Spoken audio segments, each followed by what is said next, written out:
So here is how to take a screenshot on Mac. There are multiple ways you can do this.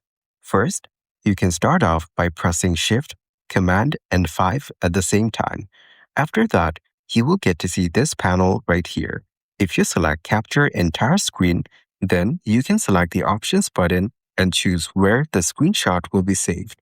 After that, just click on the Capture button and you will screenshot the entire screen. You can see the screenshot on the right side just like this, and it will be saved onto the desktop. Another option is by pressing the same buttons and then choosing Capture Selected Window.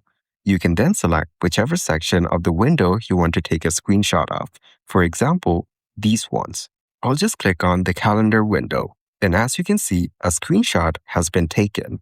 Same way, you can also select Capture Selected Portion. Then you can drag the box around, which appears just like this. After that, place it on whichever part you want to take a screenshot of. After you're done placing it, just click on the Capture button. And as you can see, it will instantly take a screenshot. The easiest way is to press Shift, Command, and 3 at the same time, which will automatically take the screenshot without having to do anything on the screen.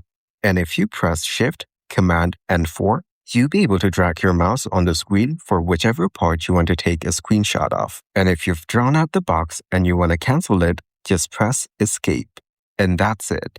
That is exactly how to take a screenshot on Mac.